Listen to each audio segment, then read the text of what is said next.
السلام علیکم دوستو آپ کا ایک بار پھر خیر مقدم ہے آپ کے اپنے یوٹیوب چینل پر۔ جی ہاں دوستو، ہم آپ کے لیے لے کر حاضر ہوئے ہیں قاری محمد حنیف صاحب کا شاندار بیان، جس کا عنوان ہے علماء دیوبند کا شاندار ماضی اور تاریخ علماء دیوبند۔ تو چلیے دوستو ہم چلتے ہیں بیان کی طرف۔ کرام، محترم بزرگوں، عزیز دوستو، مدرسہ عربیہ دارالعلوم اسلامی مشن کا تبلیغی، اصلاحی، اخلاقی کل سے جلسہ شروع ہے۔ اکابر علماء کرام تشریف لا رہے ہیں اور اپنی اپنی حیثیت کے مطابق آپ سب کو دین احمد صلی اللہ علیہ وسلم سے روشناس کرا رہے ہیں۔ خدا جانے کتنی مدت پہلے اسی درسگاہ میں، اسی جلسے میں علامہ شمس الحق افغانی رحمۃ اللہ علیہ کے ساتھ مولانا آزاد جب یہیں ہوتے تھے تو اس وقت حاضری ہوئی تھی۔ اس کے بعد حاضری تو کئی مرتبہ ہوئی۔ افسوس ہوتا تھا کہ اتنا بڑا چمن ویران پڑا ہے۔ ارے اگر کسی کا مکان ویران ہو جائے تو پڑوسیوں کو افسوس ہے، کوٹھی ویران ہو جائے تو ہمسایوں کو افسوس ہے، بنگلہ سنسان ہو جائے اہل شہر کو افسوس ہے، خدا کے دین کا درسگاہ اور دارالعلوم ویران ہو جائے کسی کو افسوس نہیں۔ اللہ تبارک و تعالیٰ نے کرم فرمایا، اس زمین کے مقدر جاگے، دو عالم دین نہایت ہی فصیح بلیغ شیخ الحدیث اور مفتی کے مقام کے مولانا شفیق الرحمان درخواستی مد ذلہ، مولانا حبیب الرحمان درخواستی مد، دونوں حضرات کو اللہ پاک نے یہاں بھیج دیا کہ باولپور والوں، تم نے بڑے بڑے سکول قائم کیے ہیں، تم نے معصوم بچوں بولتا ہی نہیں ہے۔ اصل نقصان پتہ کہاں سے چلتا ہے؟ ہم نے کبھی غور نہیں کیا۔ مسلمان کی عادت ہے یہ ابتدا پہ غور نہیں کرتا، انجام کی دم پکڑ کے کھڑا ہو جاتا ہے۔ یہ جو ماں ہے نا، ماں، ہم نے غلطی یہاں سے کی، یہ وہ کالج، یہ یونیورسٹی ہے، یہ وہ درسگاہ ہے جس سے نبی بھی بے نیاز نہیں۔ قطب اس گود میں پلتا ہے، ابدال اس گود میں پلتا ہے، غوث اس گود میں پلتا ہے۔ بابا فرید الدین شکرگنج رحمت اللہ علیہ کی تعریف ان کی والدہ کے سامنے لوگوں نے بہت کی، ہنس کے کہنے لگی، ٹھیک ہے میرے بیٹے کی تم تعریف تو کر رہے ہو، پر کبھی مجھ سے بھی پوچھو نا، 2.5 سال میں نے دودھ پلایا، قسم لے لو ایک دن بھی بغیر وضو کے دودھ نہیں پلایا۔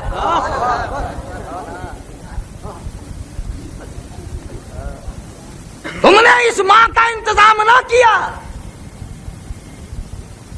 شاہ فخر الدین شاہ بہاء الحق زکریا ملتانی رحمت اللہ علیہ کا داماد، وہ بیٹی یہی فوت ہو گئی، خراسان چلے گئے۔ نعمت علی شاہ کرمانی رحمت اللہ علیہ کی بیٹی حافظ جمال بی بی سے شادی ہو گئی اور اسے شادی کر کے پانی پت لے آئے، اور شاہ شرف الدین بولی شاہ قلندر پیدا ہوئے تو بچہ اتنا روتا تھا بولی شاہ قلندر ماں کی گود میں کہ باپ کے بھی ماں کے بھی ناک میں دم آ گیا۔ مسجد میں ایک بزرگ آئے، چمڑے کی چادر اوڑھی ہوئی تھی۔ بولی شاہ قلندر کے باپ نے کہا، حضرت ہمارے یہاں ایک اللہ نے بچہ دیا ہے، پر خوشی تو بڑی ہوئی تھی پر ناک میں دم آ گیا، رات دن چپ ہی نہیں کرتا، بڑا روتا ہے۔ اس اللہ والے نے کہا بچے کو میرے پاس لے آؤ، یہ اٹھا کر لے گئے تو ذرا سا اس کان کو منہ لگایا اس اللہ والے نے، اور ذرا سا اس کان کو منہ لگایا اس اللہ والے نے، بچہ خاموش۔ شاہ فخر الدین کہنے لگے، جی حضرت جی اگر مہربانی کرو، اب تو یہ چپ ہو گیا، اگر پھر کبھی رو پڑا تو آپ کو کہاں ڈھونڈیں گے، یہ گر مجھے ہی بتا دو، آپ نے کیا پڑھا ہے مجھے بتا دو، تاکہ اگر یہ پھر رو پڑا تو میں آپ کو کہاں سے لاؤں گا۔ فرمایا بھائی کوئی نئی چیز نہیں پڑھی، اس کی اماں قرآن کریم کی حافظ ہے، وہ اس کو پیٹ میں لے کر ایک ختم قرآن کا روزانہ پڑھتی رہی۔ بچے کی روح کا اور قرآن کے نور کا اتنا جوڑ ہو گیا، اتنا تعلق ہو گیا، اتنی وابستگی پیدا ہو گئی کہ اب ماں جب چھلے میں پڑ گئی، پلیت ہو گئی، اس نے قرآن چھوڑ دیا، اور ناشی کا نشہ ٹوٹا، آدھی کی عادت ٹوٹی، وہ روئے نہ تو کیا کرے، میں نے ایک آیت اس کان میں پڑھی، ایک آیت اس کان میں پڑھی، ارے اس کو نشہ مل گیا، بچہ خاموش ہو گیا۔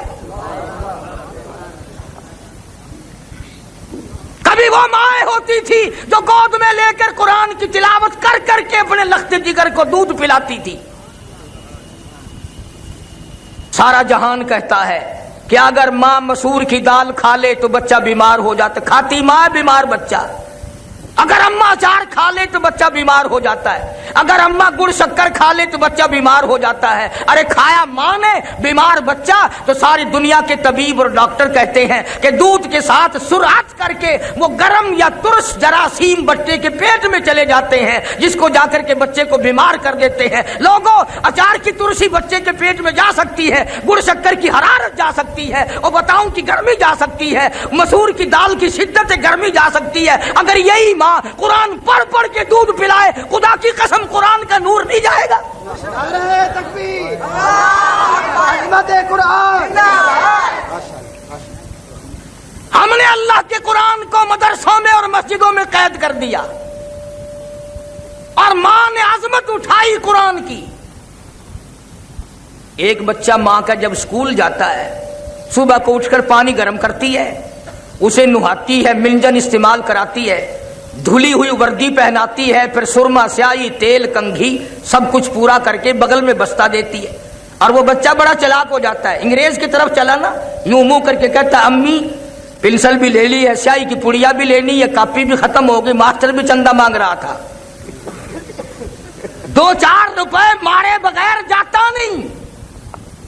اور اسی ماں کا جو بچہ قرآن پڑھنے جائے اور وہ برابر میں کھڑا ہو کے کہہ دینا، جب وہ اسکول والے بچے کو نہلا رہی ہے، امی میرا بھی منہ دھو دے، میں مسجد میں جاؤں گا، آخے من مسجد دی ٹوٹی تے دھو گندی۔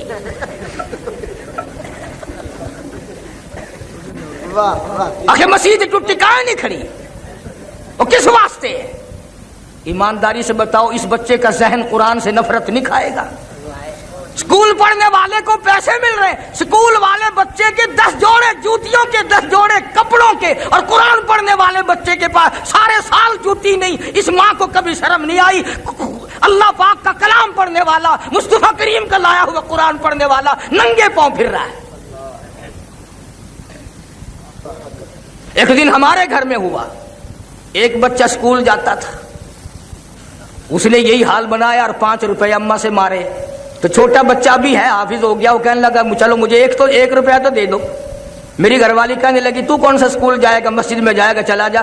تو کہنے لگا یوں منہ بنا کہ امی آج پتہ چلا اسکول والوں کو پیسے ملتے ہیں، قرآن والوں کو دھکے ملتے ہیں۔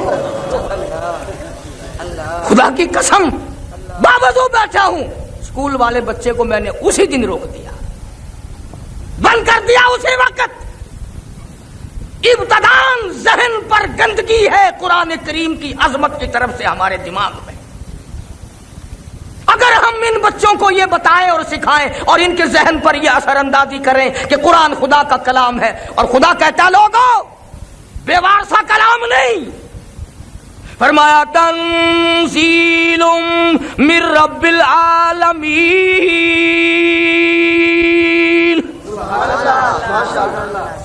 کوئی امریکہ والوں کا کلام ہوگا، کوئی روس والوں کی زبان ہوگی، کوئی برطانیہ والوں کی زبان ہوگی، میں خداوند کریم کا کلام ہوں۔ لوگوں تم نے میرا ادب کرنا ہے، فرمایا لا یمسہ الا المطہرون۔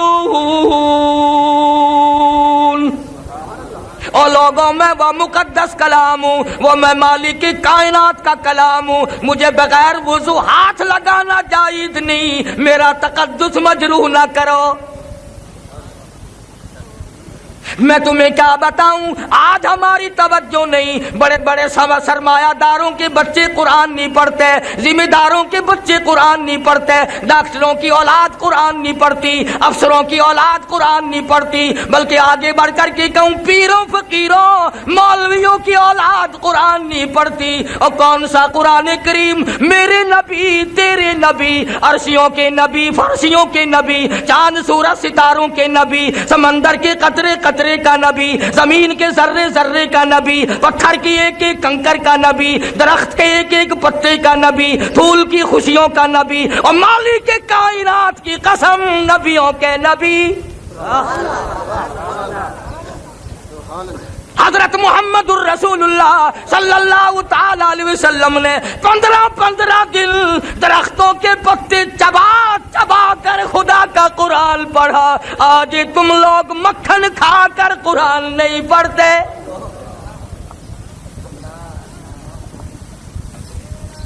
ایک نہیں دو نہیں ہزاروں صحابہ کرام گواہ. شہنشاہ کائنات نے، دو جان کے سردار نے، کالی کملی والے نے ایک ایک وقت میں بھوک کی وجہ سے 2 پتھر اپنے پیٹ پہ باندھ کر خدا کا قرآن پڑھا.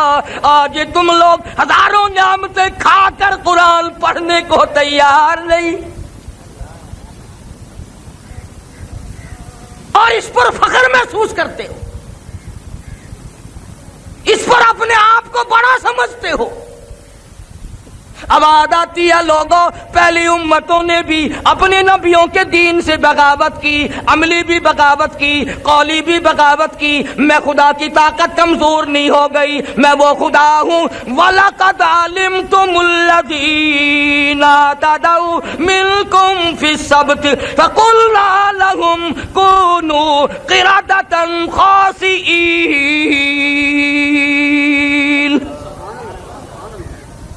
شام کو سوئے آدمی، بڑے بڑے خوبصورت آدمی، بڑی بڑی حسینہ عورتیں، صبح کو اٹھے کتے بندر بن گئے.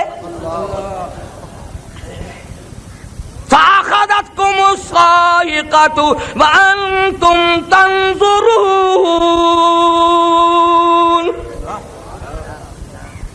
جبریل امین نے چیخ ماری، قوم کے جگر پھٹ گئے.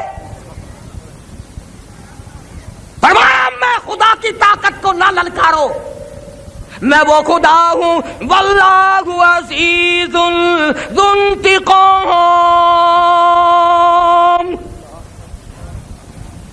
میں پکڑنے پہ آؤں، چھڑانے والا کوئی ہے ہی نہیں. کون چھڑا سکتا ہے؟ کس کی جرت ہے، کس کی مجال ہے کہ اس خالق زمین و آسمان کے سامنے دم مارے؟ عرض یہ کر رہا تھا، جس قرآن کو اللہ پاک کی زبان نے ادا فرمایا، جس قرآن کریم کو مصطفیٰ کریم صلی اللہ علیہ وسلم کی زبان نے اور 23 برس اس طرح سے کھڑے ہو کر تلاوت فرمائی کہ قدم مبارک ورم کر جاتے تھے، جس قرآن کو جبریل امین کی زبان نے تلاوت کیا، جس قرآن کو 1,29,000 صحابہ نے تلاوت کیا، جس قرآن کو سیدنا حسین نے نیزے کی نوک پہ پڑھا، جس قرآن کو غوثوں نے، قطبوں نے، ابدالوں نے، اولیاء کرام نے، علماء نے ساری زندگی جس قرآن کی تلاوت کی، تو اس قرآن کریم کو مردوں کے لیے رکھتا ہے؟ انصاف کرو، ظالم نہ بنو.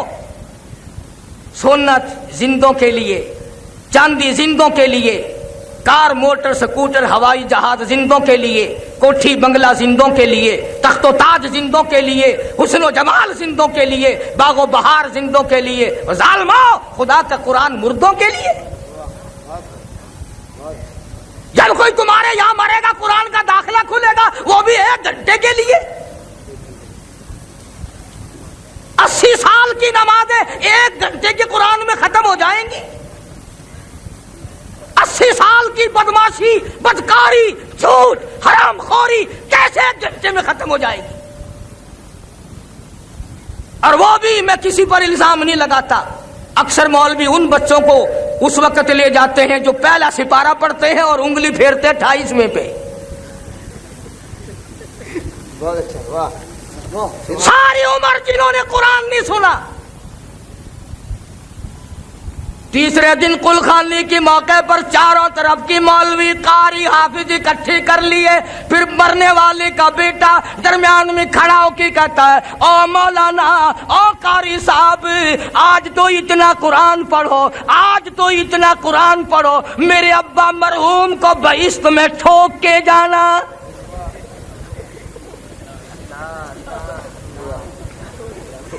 داخلہ تو ملے گا نہیں، آخر جی آسے پاسے کر کے ٹھوک چھوڑو، کسے پاسے کر کے. ساری عمر جس نے قرآن کی درسگاہ میں قدم نہیں رکھا، سارا دن گھر میں کنجریوں کے گانے، ارشاد فرمایا مدنی کریم صلی اللہ تعالی علیہ وسلم نے او لوگو اس وقت سے پناہ مانگو، ان حالات سے پناہ مانگو، اس معاشرے سے پناہ مانگو، لوگ اتنے بگڑ جائیں گے، صبح کو آدمی مومن ہوگا، شام کو موت آئی تو جنازہ کافر کا اٹھ رہا ہوگا۔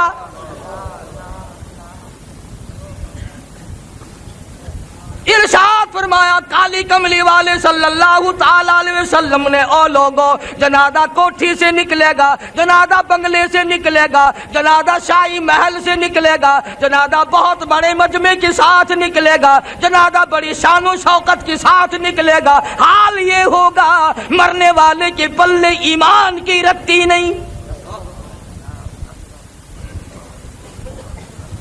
فرمایا لوگو میری امت پہ ایک وقت ایسا آئے گا قرآن پڑھتے ہوئے نہیں مریں گے، کلمہ پڑھتے ہوئے نہیں مریں گے، درود پاک پڑھتے ہوئے نہیں مریں گے، میرے امتی ہوں گے، نام میرا لیں گے، آخری وقت میں بھی کنجریوں کے گیت گاتے ہوئے مریں گے۔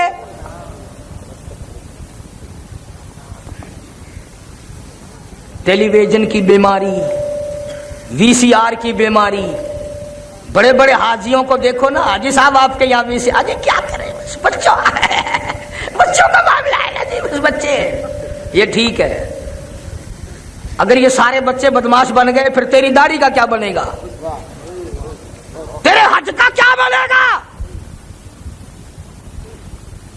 جن آنکھوں سے بیت اللہ کا دیدار کیا، جن آنکھوں سے گنبد خضرا کا دیدار کیا، جن آنکھوں سے مدینے کی گلیوں کا دیدار کیا، اب ان آنکھوں سے غیر عورتوں کو نہ دیکھا کر توہین ہوگی۔ شرم کرو، کچھ غیرت کو ہاتھ مارو۔ کیا بنا دیا ملک کا ہم لوگوں نے؟ 80 سال کا بڈھا ہو نا، 80 سال کا بڈھا بس میں قدم رکھتے ہی استاد جی کوئی رونق کا کوئی نہیں، ٹیپ شیپ کوئی نہیں، قبر کی تیاری ہو رہی ہے، قبر وچ لکانے سامنے موت ہے تے اجن بھی کنجریاں تے گانے دا آدھی بنا کھڑے۔ امام الانبیاء محبوب کبریا حضرت محمد مصطفیٰ صلی اللہ تعالی علیہ وسلم کی ذات اقدس ہے، جناب ابو بکر صدیق رضی اللہ تعالیٰ عنہ ساتھ ہے۔ او لوگو صدیق کی کیا بات کروں، صدیق وہ جوان ہے جس نے نبی کی پہلی آواز پہ لبیک کہا، نبی کے اعلان پر گردن جھکا دی، نبی کا دامن پکڑا، نبی کا لڑ پھڑا، حضور کی سنگت اختیار کی، ایسا ساتھ گیا، ایسا ساتھ گیا، آج تک واپس نہیں آیا۔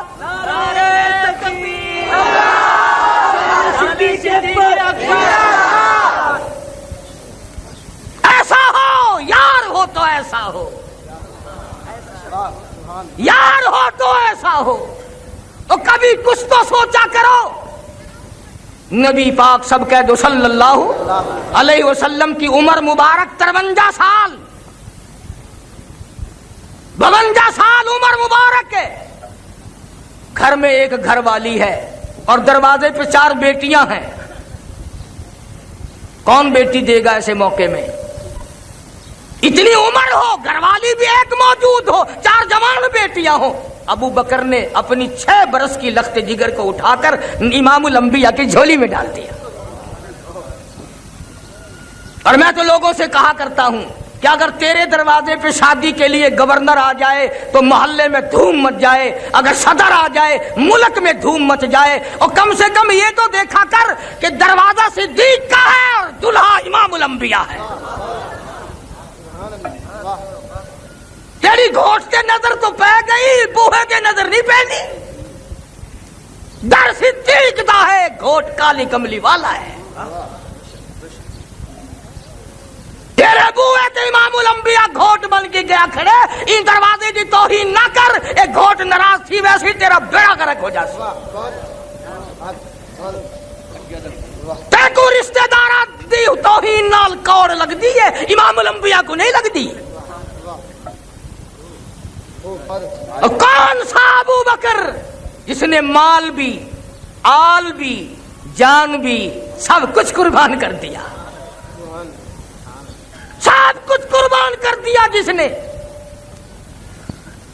جناب صدیق اکبر سب کہہ دو رضی اللہ تعالیٰ عنہ. جس رات میں ہجرت ہوئی ہے صدیق اکبر کے والد اس وقت تک مسلمان نہیں بنے تھے. بڑی عمر کا آدمی تھا, آنکھوں سے بھی معذور تھا. صبح صبح آیا, آ کے اپنی پوتیوں سے کہنے لگا بیٹیوں میں تو مر گیا رات بھر فکر میں, وہ تو ایک پھٹی کوڑی بھی چھوڑ کے نہ گیا ہوگا, وہ گیا ہے اپنے یار کے ساتھ اور پکا ہے وہ. تمہارا اس نے کوئی خیال نہیں کیا ہوگا, تمہارا گزر کیسے ہوگا, میں تمہارا دادا ہوں تم میری پوتیاں ہو, تمہارا حال کیا بنے گا. جناب اسما رضی اللہ تعالیٰ عنہ فرماتی ہیں کہ ہم نے سوچا کہ دادا تو اس غم میں مرے گا. ہمارے گھر کی دیوار میں کھڈا سا بنا ہوا تھا جس میں ابا روپے پیسے رکھا کرتا تھا. ہم نے وہاں ٹھیکرے بھرے, اوپر کپڑا ڈالا اور دادا کا ہاتھ پکڑ کے پھیر دیا کہ نہیں نہیں دادا اس مرتبہ تو کمال کر دیا ابا جی نے, بڑا ہی مال چھوڑ کے گئے ہیں. تو حضرت اسما نے صدیق اکبر کے والد اپنے دادا کا ہاتھ جب پکڑ کے پھیرا نا, توجہ ہے سب کی. ابو قحافہ کہتا ہے, ابو بکر کا والد یوں ہاتھ پھیر کے کہتا ہے تم کہہ رہی ہو کہ دولت چھوڑ گیا پیسے, چلو ٹھیک ہے تمہارا کام چل جائے گا, پر میرا دل نہیں مانتا کہ وہ اتنا کچا ہو جائے امام الانبیاء کے ساتھ اور پیچھے کوڑی چھوڑ جائے. دل نہیں مانتا. ارے لوگوں اگر جبریل کو نکال دو تو معراج نہیں, صدیق کو نکال دو تو ہجرت نہیں. نعرہ تکبیر. طاقت صدیق بڑی چیزیں ہیں. جبریل نے سدرۃ المنتہا پہ ساتھ چھوڑ دیا, صدیق نے آج تک ساتھ نہیں چھوڑا. جبریل وہاں تک پہنچا کے آ گیا, صدیق آج بھی نال ہے, آج بھی ساتھ ہے. پوری دنیا کی طاقت مل کر خمینی نہیں 1 کروڑ خمینی پیدا ہو جائیں, 1 کروڑ سبی پیدا ہو جائیں جو ابو بکر صدیق کے ساتھ دشمنی کرے, خدا کی قسم امام الانبیاء سے صدیق کو الگ کرنا پوری دنیا کی طاقت کے بس کی بات نہیں ہے.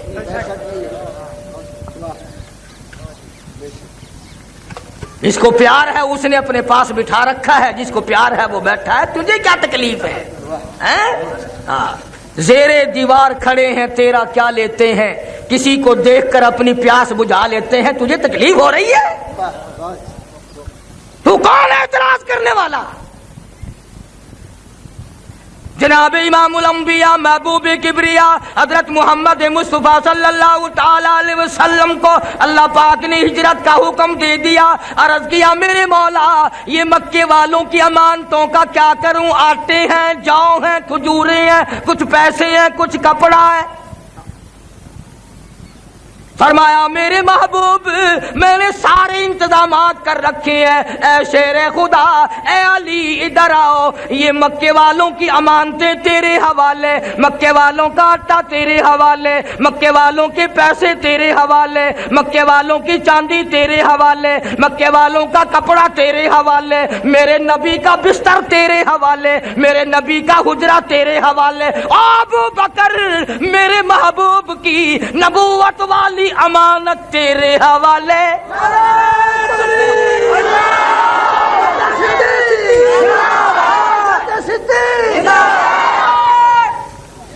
اندازہ لگا. اور پھر اگر آپ توجہ سے بیٹھے ہیں تو سارا جہان یہ کہتا آیا حضور کے بستر پہ, سب کہہ دو صلی اللہ علیہ وسلم, حضور کے بستر پہ شیر خدا حضرت علی مرتضی رضی اللہ تعالی عنہ سو گئے. سارے کہہ دو حضور کے بستر پہ حضرت علی, حضرت علی حضور کے بستر پہ, زور سے کہو, سو گئے. کسی کے بچے کو پولیس والے پکڑ کے لے جائیں نیند آتی ہے؟ کسی کے بھائی کو پولیس پکڑ کے لے جائے یا کوئی اغوا کر کے لے جائے, بہن کو نیند آتی ہے؟ ماں کو نیند آتی ہے؟ اب یہ سارا جہان کہتا کہ حضرت علی سو گئے. گویا حضرت علی نے اپنے عمل سے یہ ثابت کر دیا کہ آج کی رات اتنی خطرناک رات ہے, آج کی رات اتنی خطرناک رات ہے، امام الانبیاء کے پیچھے سارا مکہ لگا ہوا ہے. اگر بلال ساتھ ہوتا تو خطرہ تھا، سہیل ہوتا تو خطرہ تھا، سلمان فارسی ہوتا تو خطرہ تھا. حضرت علی نے یہ ثابت کر دیا اگر میں ساتھ ہوتا تو خطرہ تھا. اب ساتھ چونکہ ابو بکر ہے لہذا خطرہ ہی کوئی نہیں. علی کو نیند آ گئی.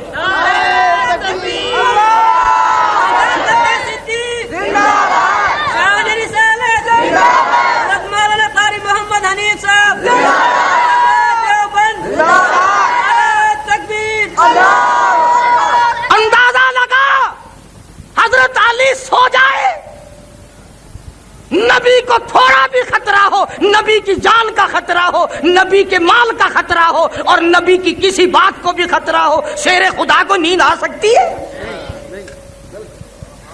اسی لیے تو نیند آ گئی کہ جب ابو بکر کے گھر پہنچ گئے پھر پوری دنیا ایک طرف اور اللہ کا بھیجا ہوا صدیق ایک طرف. علی کو تو اتنا اطمینان ہے کہ نیند آ گئی اور تو اتنا بے چین ہے کہ اب تک دبڑک دبڑک کرتے پھرتا ہے. نبی پاک صلی اللہ علیہ وسلم نے اپنے حجرے سے نکلتے ہوئے اللہ سے پوچھا یا اللہ اب جاؤں کیسے، کہاں جاؤں؟ ہم سب لوگوں کا یہ عقیدہ ہے کہ نبی اللہ کی اجازت کے بغیر لب کشائی بھی نہیں کرتا. نبی یوں قدم اٹھا کر جب تک خدا اجازت نہ دے زمین پہ نہیں رکھتا. میں کہتا ہوں نبی سانس اندر لے جاتا ہے تو اللہ سے پوچھ کر، باہر لاتا ہے تو اللہ سے پوچھ کر. نبی نے پوچھا یا اللہ رات تو بڑی خطرناک ہے، چاروں طرف یہ ملے جلے کھڑے ہیں آپس میں ننگی تلواریں لیے ہوئے، اب میں جاؤں کیسے، جاؤں کہاں؟ اللہ بڑا بے نیاز ہے. سارے کہو اللہ، اللہ بڑا بے نیاز ہے. تم بھی بے نیاز مانتے ہو؟ مگر دل سے بہت کم مانتے ہیں ہم لوگ. بے نیاز وہ ہوئے اور ہم قبریں چاٹتے پھریں. نہ کسی ولی، کسی بزرگ، کسی پیر فقیر کے پاس بیٹھ کے یہ دعا مانگنا یا اللہ ساڈا حضرت فوت ہو جاوے، ہمارے حضرت صاحب رخصت ہو جائے. تھپڑ مارے گا تیرے گھروں کھانا میں، چاٹ لگے گی. مرنے پہ کوئی راضی نہیں. اور جو 4 گز زمین کے اندر چلا گیا تو اس کو بھی بے نیاز مانتا ہے، جو ایک سیکنڈ کے لیے کبھی سویا نہیں، تیری ہر وقت پرورش کرتا ہے، تجھے ماں کے پیٹ سے لے کر لحد تک پالتا ہے، وہ بے نیاز نہیں؟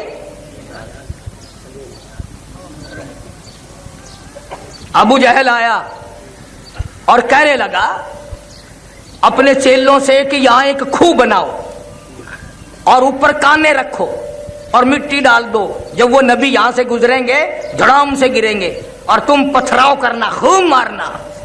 چلا گیا کہہ کر، اس لیے میں نے کہلوایا تھا اللہ بڑا بے نیاز ہے. پھر کھوپڑی میں کھجلی اٹھی، واپس آیا کہنے لگا خیال کرنا جب تم پتھر مارو گے نا وہ ہم میں سے کسی کا نام لے گا، میں فلانا ہوں، چھوڑیو نا، چھوڑنا نہیں، تم نے صدقہ جاریہ جاری رکھنا ہے. جا کے سو گیا. آنکھ کھلی، دیکھ کے تو آؤں، پہرے دار سو نہ گئے ہوں، دھیان رہا نہیں کنواں کہاں تھا، دھڑام سے گرا اور پتھر بجنے لگا. اور نہ مارو میں عمرو بن حشام ہوں. وہ کہنے لگا ساڈا چودھری صحیح آکھدا سی، دے مار مار کھوپڑی گنڈی کر دی. بڑا بے نیاز ہے. امام الانبیاء محبوب کبریا حضرت محمد مصطفیٰ صلی اللہ تعالی علیہ وسلم کی ذات اقدس نے اللہ میاں سے پوچھا الہی اب کہاں جاؤں؟ اب آئی میرے محبوب تیری نبوت کا ڈنکا میں نے 1,24,000 نبیوں سے بجوایا، پوری دنیا سے بجوایا، پر تیرے ساتھ جو لگا ہوا ہے میرے صدیق کے مرتبے کا بھی لوگوں کو پتہ چل جائے. بلال تیرے دروازے پہ آیا، سہیل تیرے دروازے پہ آیا، عثمان تیرے دروازے پہ آیا، عمرو بن العاص تیرے دروازے پہ آیا. او کالی کملی والے، ہجرت والی رات ہے، آج ابو بکر کے دروازے پہ خود تشریف لے جاؤ تاکہ دنیا کو پتہ چلے مقام صدیق کیا ہے.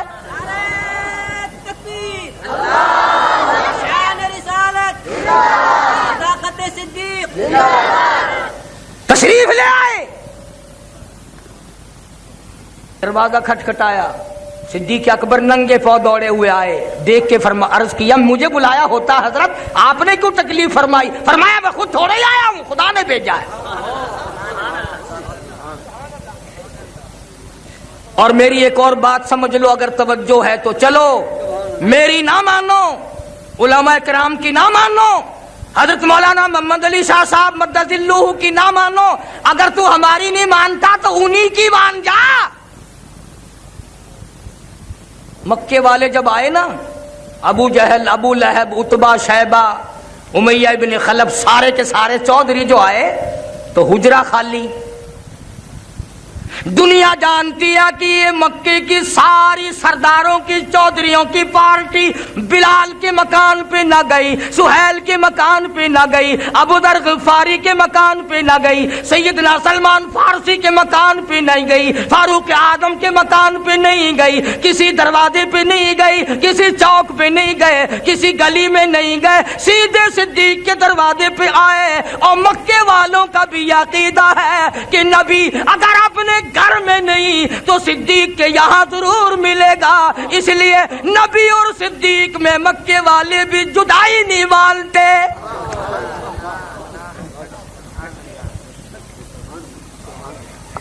مکے والوں نے بھی جدائی نہیں مانی اور آئے ہیں، دستک دی، اللہ اللہ، واہ ابو بکر تیری آل پہ قربان ہو جاؤں۔ سرکار جب تشریف لے جانے لگے، سیدہ اسما رضی اللہ تعالی عنہا ابو بکر کی چھوٹی سی بچی ہے، یوں رحمت والا ہاتھ سر پہ رکھا، فرمایا اسما بتانا نہیں، بتانا نہیں ہم کدھر گئے ہیں۔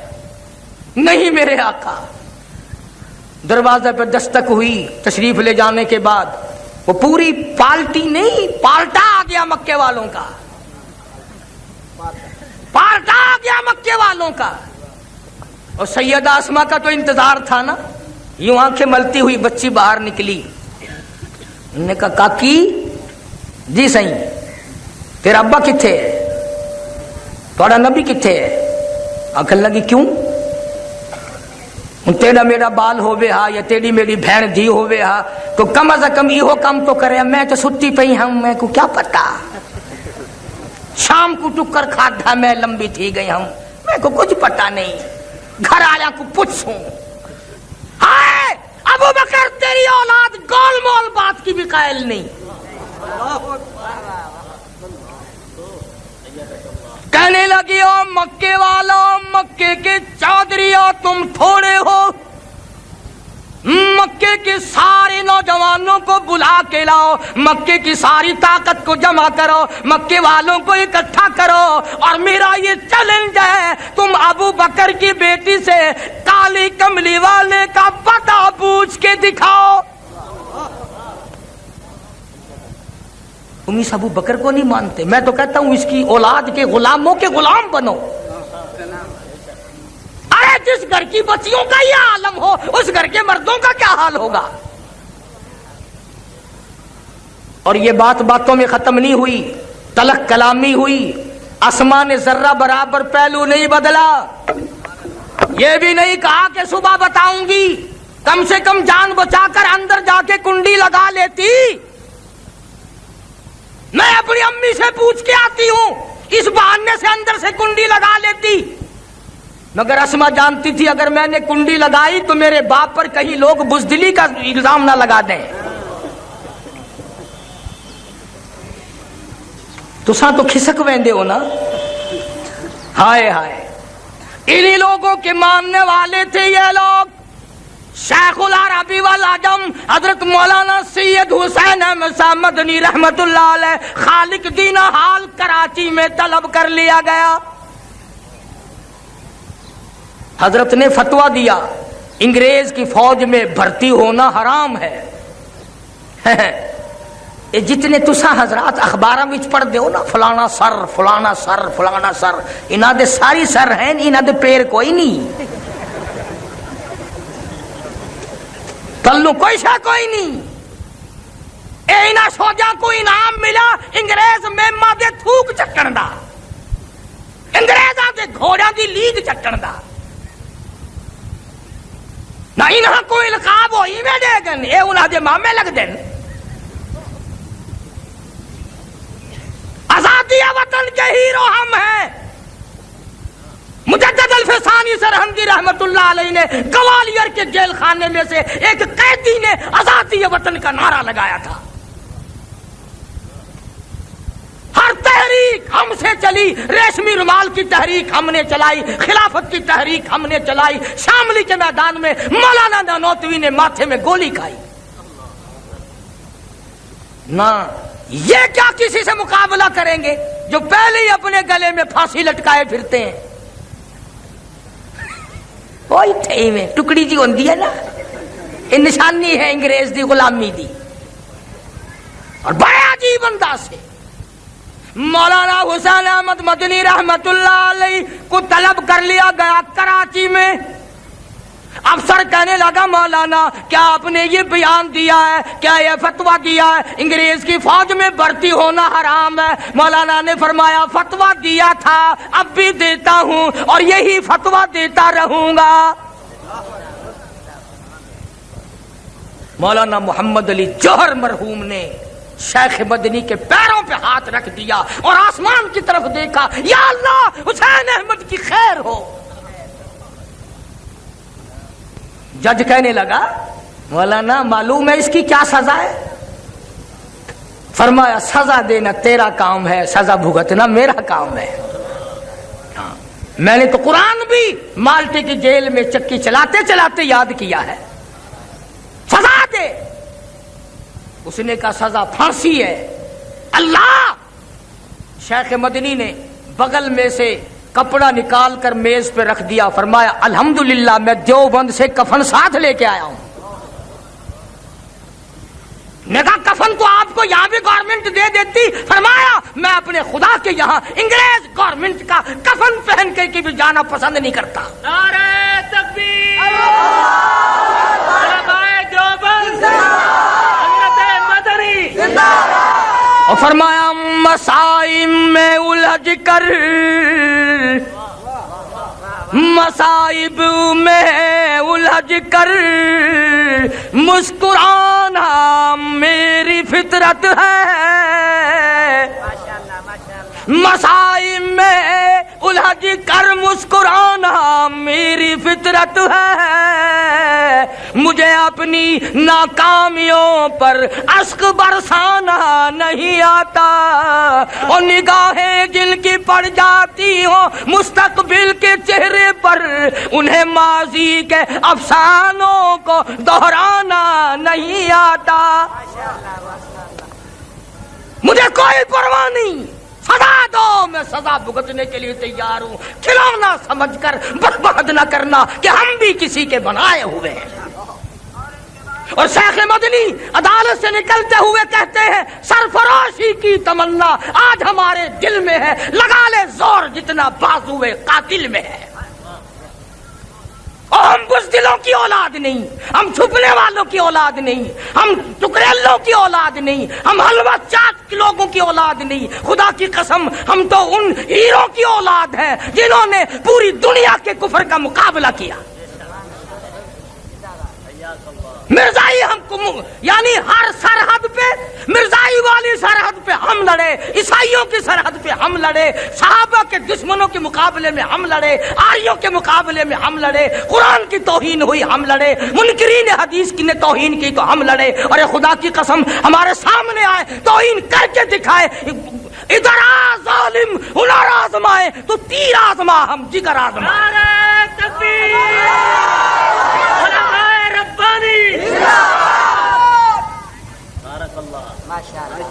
ہم کوئی مرے ہوئے لوگوں کی اولاد نہیں ہم تو ان بزرگوں کی اولاد ہیں دلی سے لے کر پانی پت تک دلی سے لے کر غازی آباد تک دلی سے لے کر میرٹھ تک کوئی درخت ایسا نہیں کوئی ٹہنی ایسی نہیں جس پہ کسی عالم دین کی لاش نہ لٹکی اور جس ٹہنی سے پوچھا ارے کیا کمایا آبادائی لیے پھرتی ہے بلبل لیے پھرتی ہے بلبل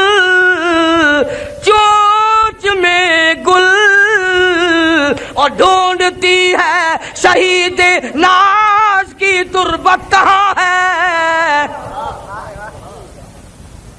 ہمیں تو اس بات کا فخر ہے کہ قیامت کا دن ہوگا، عدالت خدا کی ہوگی، ظالم لوگ ہوں گے، مظلوم ہم ہوں گے۔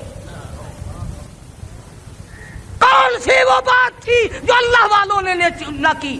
آج میں کہتا ہوں پاکستان کے زعماء لوگوں، افسروں، تمہاری افسری شاہ اسماعیل شہید کے خون کے صدقے میں ہے، اور لوگوں آج تمہاری دولت مجدد الفیضانی سرہندی کے قید کے صدقے میں ہے، آج جو تمہیں ملا ہوا ہے شیخ الہند کے کوڑوں کا صدقہ ہے، حسین احمد کی چکی پیسنے کا صدقہ ہے، عطا اللہ شاہ بخاری کی جیل کا صدقہ ہے۔ تم ان کو مانتے نہیں ہو؟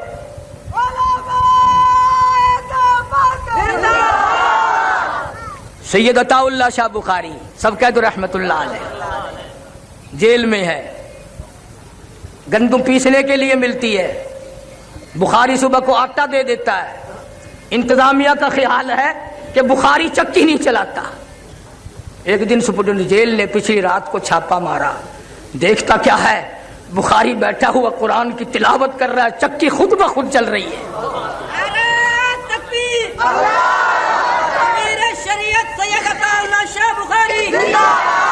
پوچھا ہے شاہ جی یہ کیا ہے؟ فرمایا میں اس کا کام کرتا ہوں وہ میرا کام کرتا ہے، میں اس کا کام کرتا ہوں وہ میرا کام کرتا ہے۔ مولانا قاضی احسان احمد شجاع آبادی فرماتے تھے غازی علم الدین مرحوم کو جب میاں والی جیل میں لایا گیا، پھانسی کی کوٹڑی میں رکھا گیا، میں ملاقات کے لیے گیا اور جیل کے سپرڈنٹ سے کہا کہ ایک ہمارا قیدی ہے مجھے ملاقات کرا دو۔ وہ رونے لگا اور کہنے لگا مولانا اسے قیدی نہ کہو، اسے قیدی نہ کہو۔ کیوں؟ پچھلی رات کو اس کی کوٹڑی کی چھت سے لے کر آسمان تک میں نور کی لاٹ دیکھتا ہوں۔ اور حضرت قاضی صاحب مرحوم فرماتے تھے کہ جب میں ملا اور میں نے پوچھا کہ علم الدین تیرا کیا حال ہے، کہنے لگا مولانا اگر میں اپنا حال بتا دوں تمہارا جگر پھٹ جائے گا۔ انہوں نے کہا وجہ تو بتاؤ۔ کہنے لگا قاضی صاحب جب سے اس کوٹڑی میں آیا ہوں ایک رات بھی ایسی نہیں جس رات میں میں نے اپنے آقا کا دیدار نہ کیا ہو، مجھے تو ہر رات یہاں دیدار ملتا ہے، اور میں تو ہر روز یوں کہتا ہوں تیرے چہرے پہ فدا شمس و قمر، تیرے چہرے پہ فدا شمس و قمر، تیری زلفوں پہ تصدق شام و سحر، اور رخسار پہ ٹھہرے کس کی نظر، تیری پیاری ادا کا کیا کہنا۔ میں تو اپنی آنکھوں کی پیاس بجھاتا ہوں، میں تو چاہتا ہوں کہ مجھے سینکڑوں برس جیل میں رکھا جائے جو ہر روز میں اپنے محبوب کا دیدار کرتا رہا۔ عرض کر رہا تھا سیدہ اسما کے ساتھ گفتگو ہوئی، بات باتوں میں ختم نہ ہوئی، ٹل نہیں گئی، بلکہ ابو جہل ظالم نے اس معصوم بچی کے سر کے بال پکڑے اور میری طرف دیکھو یوں پکڑ کر گھمایا ہے، یوں پکڑ کر چاروں طرف گھمایا ہے ابو بکر کی بیٹی کو، اور پڑاخ سے پتھر میں دے مارا۔ یا پیشانی پتھر میں جا لگی، نوک لگی پتھر کی، لہو کی دھار دور جا کے پڑی۔ ابو بکر کی بیٹی ہائے نہیں کرتی، دھار دھار نہیں کرتی، اف نہیں کرتی، درد کا اظہار نہیں کرتی۔ کہتے ہو مکے والو بھول جاؤ، قیمہ بنا سکتے ہو پر کالی کملی والے کا پتہ نہیں پوچھ سکتے۔ نعرہ تکبیر، نعرہ صدیق اکبر، اللہ غنی اللہ غنی۔ چلے گئے چھوڑ کر۔ تو ناظرین اکرام، حضرت مولانا قاری محمد حنیف صاحب رحمۃ اللہ علیہ کے شاندار انداز میں علماء دیوبند کی تاریخ ہمارے سامنے بیان کی۔ دوستو حضرت قاری صاحب کا بیان سن کر رونا بھی آ جاتا ہے اور رونگٹے کھڑے ہو جاتے ہیں۔ اللہ تعالیٰ سے دعا ہے اللہ تعالیٰ حضرت کی قبر کو نور سے منور فرمائے اور حضرت کی کروٹ کروٹ مغفرت فرمائے اور حضرت کے نقش قدم پر ہم کو بھی چلنے کی توفیق عطا فرمائے۔ دوستو اگر آپ کو یہ ویڈیو اچھی لگی ہو تو ویڈیو کو لائک کرتے ہوئے چینل کو سبسکرائب ضرور کیجیے گا تاکہ قاری محمد حنیف صاحب رحمۃ اللہ علیہ کے مزید بیانات آپ کے سامنے آتے رہے۔ دوستو فی الحال ہمیں دیجیے اجازت. السلام علیکم.